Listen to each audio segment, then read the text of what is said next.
ஜனங்களுக்கு என பணிவான வணக்கம். மாமனிதன் இம்மாற்றோர் யூடியூப் சேனல். இந்த சேனல் கடவுளுக்காக ஆரம்பிக்கப்பட்ட சேனல். 27/9/2020 ஆரம்பிக்கப்பட்ட சேனல். இதற்காக என் தேவனாகிய கர்த்தர் கடவுள். நான் கடவுள்னு சொல்றது உலக ஜனங்களுக்கு எல்லாம் உள்ள ஒரு கடவுள். இந்துக்கள் கூப்பிடுகிற தெய்வமே ஆண்டவரே, அவர்தான் கடவுள். கிறிஸ்தவர் கூப்பிடுகிற யெகோவா என்னும் நாமம் கொண்ட தேவனாய் கர்த்தரே, இயேசு கிறிஸ்து பேர் பார்த்து கூப்பிடுற பிதாவாகிய தேவனாய் கர்த்தரே, அவர்தான் கடவுள். இஸ்லாம் பேர் வணங்குகிற அல்லாஹ் இறைவன், அவர்தான் கடவுள். இவர்தான் உலக ஜனங்களுக்கு எல்லாம் ஒரு கடவுள். இவர்தான் தன் ஆவியால் என்னை அபிஷேகப்படுத்தி எனக்குள்ளாக இருந்து திருக்கதர்சனம் கூறி வருகிறார்.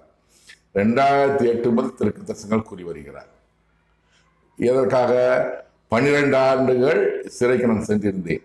திருச்சி சிறை, மதுரை சிறை, கடிச்ச புழல் சிறை. 12 ஆண்டுகள் செய்யாத குற்றத்துக்காக சிறையில் இருந்தேன். சரியா 12 ஆண்டுகள் இருந்தேன் நான்.